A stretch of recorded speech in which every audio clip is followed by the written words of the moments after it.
All right, everyone, here we go with the notes for Chapter 5, Broadcast and Cable and Satellite Television Today. We're going to be doing this chapter in 3 different videos. This first video is going to cover the first 4 sections of your notes. There are currently about 1,750 television stations in operation today in the United States. And they're broken up into commercial and non-commercial television stations. Commercial stations make their money by selling airtime on their stations to advertisers, hence commercial television. Meanwhile, non-commercial stations are set aside by the FCC for educational, civic, and religious groups. They survive strictly through donations, either through individuals or from businesses or even from the government. So a lot of times if you're watching public television, for example, and they do a pledge drive, that's getting you to help fund the operation of that television station. Same thing with certain non-commercial stations that ask listeners to make pledges as well.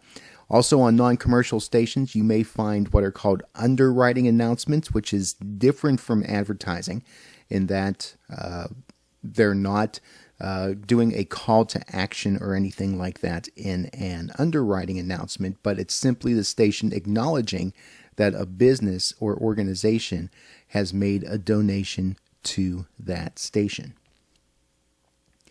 The broadcast TV business is actually 2 businesses in one. The local television business revolves around scheduling programs and selling advertising in their local cities and towns. And then you have network television, which is a system in which program schedules are developed for its affiliate stations. So you're actually seeing these 2 different systems kind of come together to help create the programming content that you see throughout the broadcast day. All right, let's talk first about network television. The dominance of network television is especially acute in prime time. They call this prime time because it is the prime hours at which most Americans would be home and would be most likely to sit and watch television. Here on the East Coast in the Eastern Time Zone, prime time is between 8 p.m. and 11 p.m.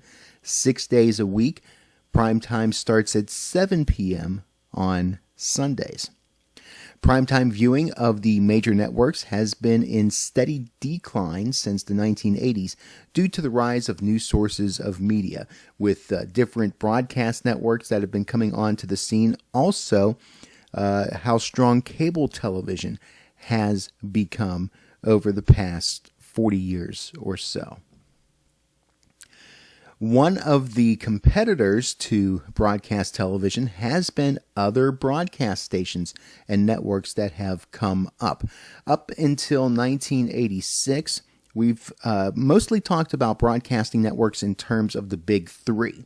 The big 3 being ABC, CBS, and NBC. Then, in 1986, Fox comes onto the scene, and it had a rather slow start. It started off just putting program out for its affiliates one night a week, and now it has content every night of the week. You have other networks coming onto the scene as we get closer and closer to the change of the millennium. The UPN network came about in 1995, as well as the WB. And you see the ownership and some of the concentrations that these different networks had when they first came on to the scene. Pax Television came out a little bit later in 1998. This network was geared towards a more older, conservative audience.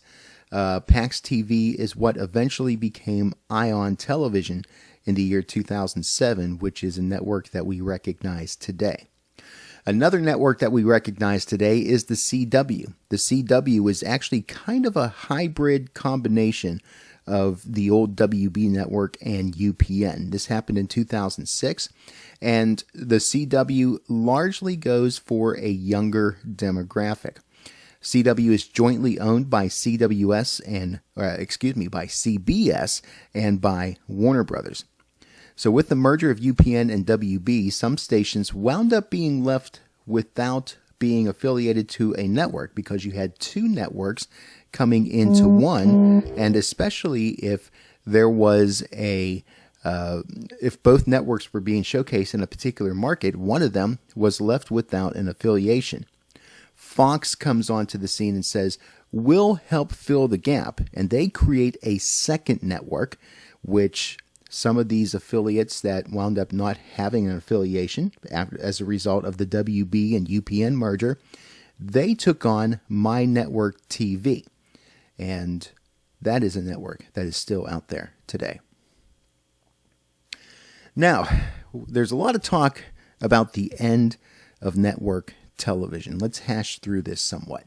Through the 2000s, audiences shrank, program costs rose, and advertising revenues have been lackluster. A lot of this due to competition from other sorts of media, including cable networks, including new media. And because much of broadcast television's revenue does come from advertising, ratings and the overall economic health of the economy is going to heavily influence revenue. If businesses don't have the funding to be able to buy advertising or don't see it as a value for the dollar that they're spending, then that is going to adversely affect broadcast media outlets, television as well as radio. If they're not buying advertising, then these broadcasters are not bringing in the revenue. Even at their worst, network programs still attract larger audiences than do most cable networks, DVD rentals, and the internet. That statistic is becoming less and less true as we go along. But for the most part, when we think about that primetime entertainment in particular, we're still focusing on what you can receive through an antenna onto your television screen as one of the primary sources of entertainment for Americans, because broadcast TV reaches more people than does any other sort of medium outside of radio. In terms of viewing content, television is still going to be the largest and biggest penetration for reaching Americans. Now, local television. Major networks account for only half of all the advertising revenue that is spent on television, which means the other half goes to local individual television stations. And as we talk about local stations, they kind of break down into three different groupings. The first one we're going to talk about is network O&Os. O&O stands for owned and operated.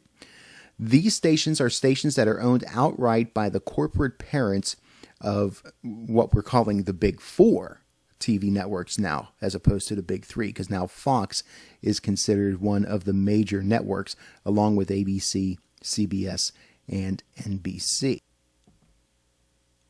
Network O&Os have traditionally been the most profitable of all TV stations, and we're talking about local TV stations now.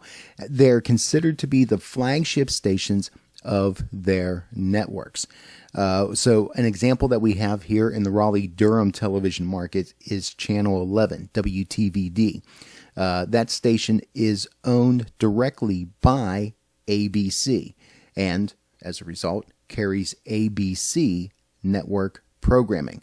So when you're buying advertising time to air on Channel 11, you are actually paying ABC to run that advertising on Channel 11, even though that ad may not air throughout ABC's entire nationwide network. It just airs on that particular station. Now, ownership by a major network guarantees a steady supply of programming to these stations and a high profile for potential advertisers. One of the reasons for that is because if a network owns the local television station, it is pretty much assured that that particular local station is going to air most, if not all, of the content that the network provides and makes available. When we talk about affiliates in a little bit, affiliates don't necessarily have to carry all of a network's programming on its station. So when a affiliate or a local station agrees to air network content, that is data that the network can use to be able to attract advertisers on the network level. The more stations that carry a program, the more likely that you can convince advertisers to purchase airtime because of the high numbers of people that the advertiser could potentially reach. In second place, the affiliates. The affiliates are stations that work with a major network but are owned by a different company. A couple of examples here in the Raleigh market. Channel 5 and Channel 50 are not owned by NBC or by Fox. They're owned by a company called Capital Broadcasting. It's a local-based company. They also own stations in Wilmington. They also have other media companies. They own several radio stations. They also have some real estate holdings in North Carolina. They're also the owners of the baseball teams in Durham and in Holly Springs. So they have kind of a diversification of different interests here in North Carolina. But again, WRAL is not owned by NBC, even though it does carry NBC programming, and WRAZ is not a Fox-owned company, even though it is a Fox affiliate. Also in Raleigh, Channel 17, WNCN, it is a CBS affiliate here in Raleigh, but is not owned by CBS. It's owned by Nexstar Broadcasting. Nexstar is a national television company, and they have television stations all over the United States, but each of those individual stations in those individual markets may have a different network affiliation. The CW, My Network TV, and ION affiliates tend to be on smaller or low power stations that, quite honestly, they tend to rely on cable in order to extend their reach. So if you were trying to pick them up using a broadcast antenna, they may not have as strong of a broadcasting radius as do most of the stations that carry major network programming. They're younger networks, so they may not necessarily be able to tap into the strongest and most powerful signals. Now, the third category of local TV stations would be the independents, although we're seeing less and less of the independents out there these days. An independent TV station is a station that does not align itself with a major network. These stations develop programming for the entire broadcast day, and they have to promote themselves a little more aggressively in order to get their name out there and let the public know what different types of shows that they have available.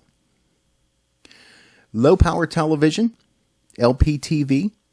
These are stations that are required by the FCC to air at least 3 hours of locally produced programming per week. And as you can imagine, with low power television, they tend to broadcast to a rather small radius. These are going to be even smaller and weaker broadcast signals than most of the independent TV stations that are out there. Some LPTV stations will rebroadcast TV signals from other stations. A good example of that here in North Carolina would be UNC Television, where they use multiple signals to be able to broadcast PBS programming throughout the state. Locally, in the Sanford area, would be WBFT. That's a low-power TV station that airs local talk shows and sports from Lee County.